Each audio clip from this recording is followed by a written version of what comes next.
napesi mbote na bandeko nyonso yenge na bandeko nyonso ya buku ya bule télévision na bandeko nyonso ya livre sacré ya fondation livre sacré na ba internaute nyonso ya buku ya bule esika owapi bozali na bana nyonso ya GMD pe bana nyonso ya école mystique de la sorcellerie tika ete esika moto nyonso azoka kai bolamu ezinga ye azingama na bolamu nyonso oyo ezali tututu ya makanisi na ye elata nzoto me moto oyo andimi atala loboko na ngai lolenge moko loboko na ngai ezali na lettre M au milieu de la paume des mains et nyonso ezala pe multiplier na bomoi na ye.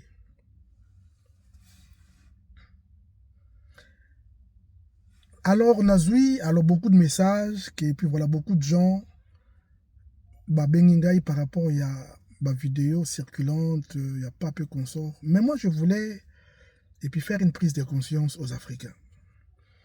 Est-ce que vous savez que tous les pays africains doivent renoncer, doivent et demander pardon à nos ancêtres afin que l'Afrique ait reprendre force nango authentique? Parce que nous avions perdu toutes nos forces authentiques à cause ya biyamba yamba, à cause ya bindima ndima, à cause ya biyoka yoka. Toyambi ba religions étrangères. Toutes ces religions étrangères ba elibiso parce que la seule église oyo baza musika tena bokoko. Et ça, église catholique, la seule église. Toutes les églises nyons sont batikali, tout réveil, tout. Bango basa musika na bokoko. C'est parce que biso, to komi ça, nyons oya biso et comment pécher. Alors les mots péché n'existe même pas. Donc, to komi sango péché, to komi sango, on dirait tabou moko boeneti, au sali abomination. Eh, chers amis. Revenons à l'authenticité. Et puis voilà, revenons à la prise de conscience, chers amis. C'est parce que nyonso, les pouvoirs que l'homme noir a, relique nabiso, par relique nabiso, il y a crâne, il y a mikuwa nyonso nzoto. Et leki, ba relique, il y a occidentaux, il y a orientaux. Je pense que non, batou basala, moi qui là si quand on parle de l'Occident on voit l'Europe, quand on parle de Orient on voit l'Asie et puis Moyen-Orient et consort. Chers amis, oyo nyonso mutu asalaka ba potentialité que l'homme avait, l'intelligence, la force nyonso etika laka na mikuwa na ye. Alongai bakunda ma mère na Kintambo, bakunda papa na Congo central, na kendara pekuna me je calcule après 10 ans na 2029 na okende na Kintambo je vais faire une demande na kozwa mikuwa ya maman na ngai. Na 2034 na kokende na cimetière à papa na kozwa pe relique na ye. Il y a certaines maladies, il y a certains problèmes et zwa solution na mikuwa mutu. Na mikuwa mutu ke mbuta masaki dit. Il y avait un travail ya ndeko na ye moko na lobi na ye que na musala o esengeli, il faut que je parte au cimetière. La personne a eu peur. C'est parce que azalaki endoctriné par le christianisme. Alors que mutu o azali endoctriné par le christianisme, donc azali ko vivre na sous esclavagisme na kiboumbu mais sans que ya yeba. Kasi ngai na ye lelo na ye ko apprendre bino, na ye ko talisa bino, na ye ko monisa ke bino la valeur ya ba mikuwa oyo ezali ko telengana na ba cimetière na biso. ba potentialité o bazalaka nango ezaka na ba cimetière on c'est pourquoi ba cimetière ezalaka mokili ezalaka monde ezalaka peut dirigé par mokonzi moko et puis mokonzi yango peut ezalaka respecté.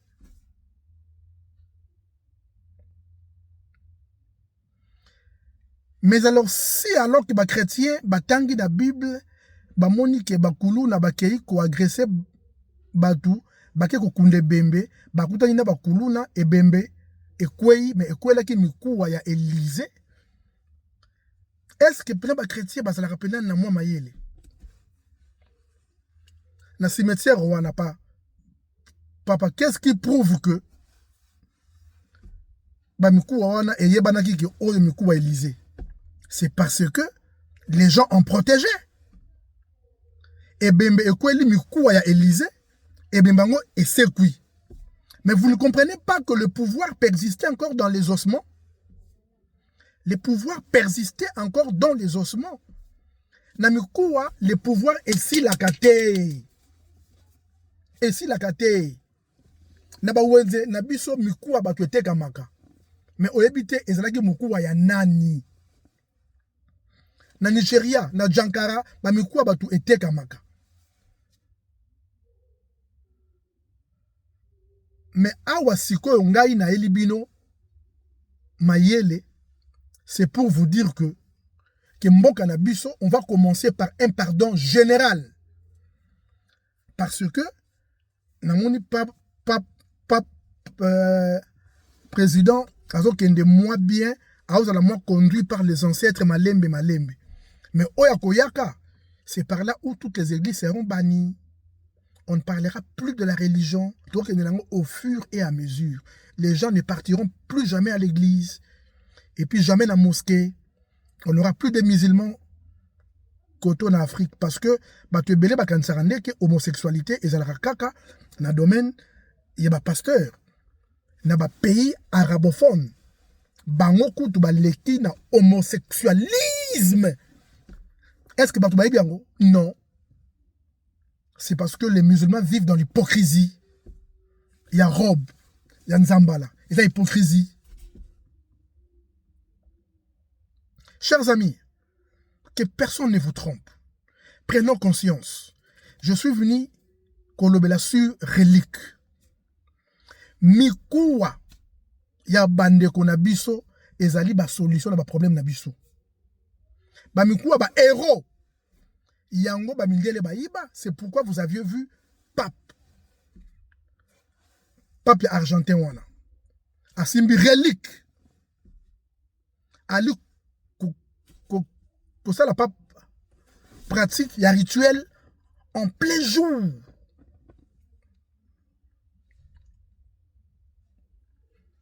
En plein, je vous dis bien, en plein jour. En plein jour. Hein.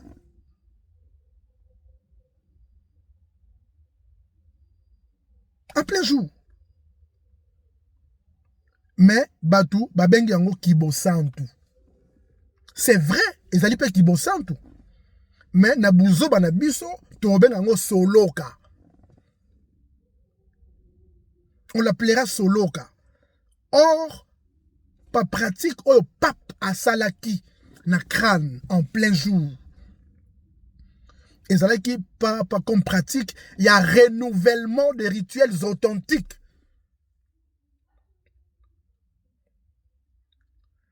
Il renouvelait les forces authentiques par rapport il y a des reliques oyo ezala bamboka na bango.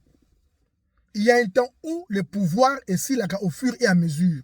Il a fallu alors faire les renouvellements, les rituels authentiques.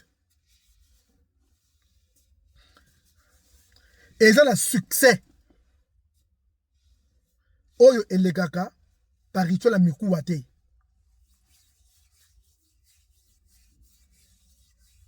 Relique. Mikuwa. Alors, chez les chrétiens, quand on vous dit que non, Jacob dit à Joseph, Mikuwa nangai, il faut bozongi sango na mboka nangai. Aboyi mikuwa na ekundama na mboka ya bapaya. Soki okufeli mutu na étranger et que avec la potentialité il faut senga mikuwa na ye. Mais mon érosion en Afrique, il faut foutre la billet avion. Ça, c'est un secret. À ne pas négliger, chers amis. C'est pourquoi Kokunda Moutulambo Kanae et ça l'ira mieux.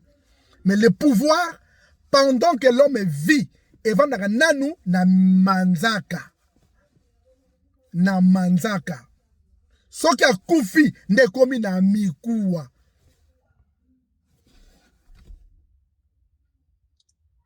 Mais nous sommes là pour vous apprendre des choses sérieuses afin que Moutoutou apprenne conscience parce que Makamnali ko enseigné bino ezali bon moi. Eza pena vie. Ezali penza bon moi. O ezali enseignement ya bon moi. Le biso ba africain esengeli to miye bana mutu na biso que miku na biso.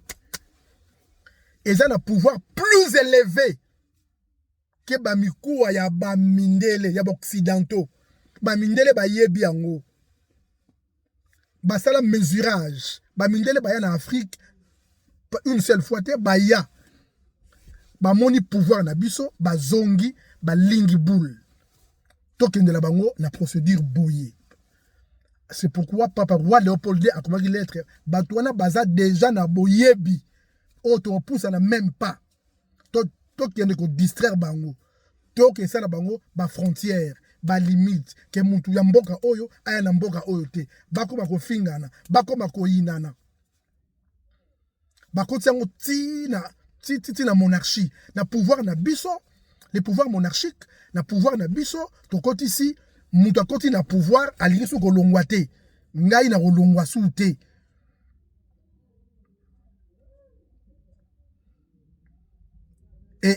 Au commun africain, aza zoba azali bololé, aza mayele te, amoni que batouana bazali kolobisisa ye maloba pona intérêt na bango, ofinga muninga na yo pona détriment ya mutu oyo alingi aubena na pouvoir po alongwa te, yazala kaka. Yazala kaka. Mais nyonso wana ezali lisanga ya mindele bangonde babongisela bino yango, baye bati classe na bango. Nyonso ya bango tout nous dépendons de makambula bango totanga makambula bango ya biso moko totanga yango tepo ezali kindoki ya biso te totanga ya bango baye bayibi bokoko na biso ba memi yango na bamboka na bango batina ba musée et puis ba komi pe ko yango pas droit d'entrée avant okota fo futa mbongo. Est-ce que tozela ki bomutu kati na biso? Est-ce que nous comprenons certaines choses, ce que nous faisons? Non. Comprenons en ce jour que et c'est le biso ba to senga bolimbisi na bango biso nyonso to senga bolimbisi éveil oyo ezoya ezokende musika éveil oyo nga na osala ngo na lingala. Je ne le fais pas en français. Na osala ngo na lingala, la plus belle langue du monde, langue oleki lingala ezalaka te na mokili mobimba. Tout le monde l'apprendra les mains. C'est parce que Babantu nyonso, ba noir non, bazalaka ba Congo. Tapé la personne divine, Yaki Bonzambe, azalaka mu Congo. Tout le monde est peuple Congo. Je dis bien, tout le monde est peuple Congo. C'est moi qui le dis. C'est moi qui vous l'apprends. Bazambien, Sud-Africain, bazalaka bango, ba Congo. Tout ce monde-là, je vous dis vrai. Namibien et Bazarabongo ba Congo. Et je vous dis vrai. Je le dis, je l'affirme et je le réaffirme.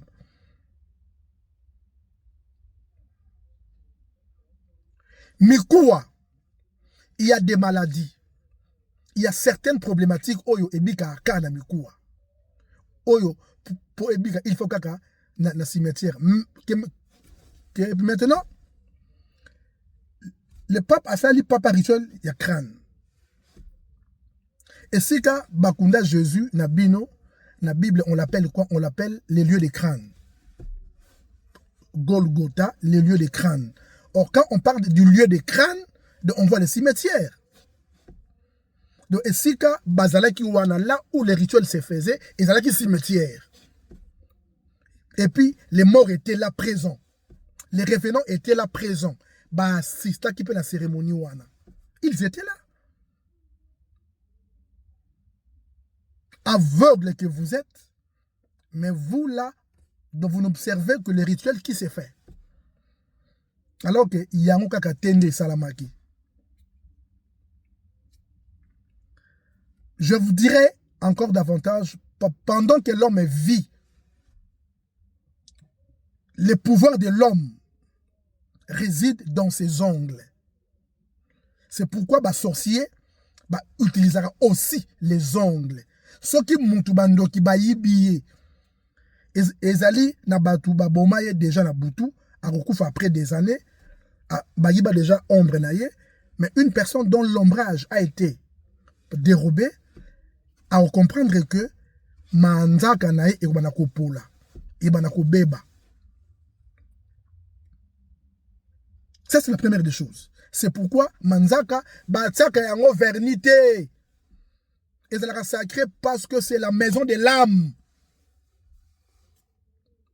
Les ongles, c'est la maison de l'âme. C'est là où l'âme s'installe. C'est pourquoi moto oya kufa azakane lilingité. Akana ombre te, na ombrage te. Vous voulez que je vous dise quoi, chers amis? Au comme c'est une école, il y a GMD. Au comme c'est une école, la sorcellerie. Vous apprendrez encore des choses davantage. Pour apprendre makambo, peut-être awa na kolobelango na muzindo te. Na yibi montangu muke. Na ye pour tout ça, moi partage au muke. Mais l'obi de la roya, on va parler sur les reliques. On parlera sur la crâne. On parlera sur les ossements. On parlera sur les cimetières. Ceux qui ont un cimetière, il y a la nini. Et les mots de bataille qui est kakafo, au timo na po aux amikou na katité. Ma belle sika à Kundama. Ma belle est comment sacré par rapport à la sacralité. Il y a sol, là où la personne a été enterrée, c'est par rapport aux ossements enterrés dans ces sols. Le sol devient sacré. Le sol devient sacré. C'est ce qu'il faut savoir, chers amis. La sacralité de nos reliques est allée incompris par nous-mêmes, les Africains. Il faut que nous demandions pardon à nos ancêtres. Nous renonçons à to boya bango, to finga bango tisikoyo. Natala ki vidéo moko boy, na moni papa redi a misi, na li jokwempa na tout ça là, baké na tombe ya papa wemba. Bazoloba, Nathalie na commentaire na moni mutu mongo a commis na commentaire. Est-ce que Azoyo Gabino, Nathalie peut comprendre pas comment que frère Moïse, est-ce que Moïse a existé? Soba, frère Fouad. Mais, il va constituer histoire. Bah, pessier Papa Combo Moïse. Bah, pessier Combo Moïse. Bah, pessier Bela Bokilo Jetro. Bah, pessier Bela Moïse Sephora. Les autres, comment on a battu? Bah, Jetro, bah, Sephora, et consort, bah, Aaron, tout ça là. Nous vivons sous l'esclavagisme pour imiter l'entièreté. Il y a histoire fondée dans Bango, Oyo, Basala. Tu imites tout sauf rien. C'est pourquoi nous vivons les pires aujourd'hui. Mais or, tu tindamaki, biso, toya, tu apprendre bino les choses afin que vous l'amuka. Afin que vous compreniez que yo mutumundu aux danger. Et puis, yo ali chanceux, que vous noir. Parce que ma relique na biso et ça na basekele et belé que je reviendrai dévoiler demain. La pareille heure afin que nous partions encore dans des choses sérieuses.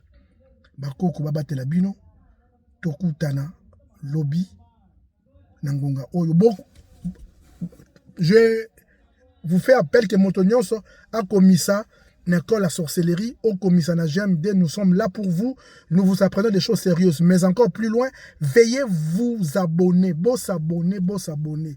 Vraiment, ton comique, pas 880. Il ne reste que pas 220. 220, pas 10, je vous dis pas 10 personnes avec 10. Tokoki nabiso. Tokoki nabiso pour Thomas 1000 et et puis encourager Ngai que je vienne encore avec des choses sérieuses. On se voit demain dans Ngonga Oyo, à fond koto qui ni musika na leçon Oyo tout en de l'eau. Matundu.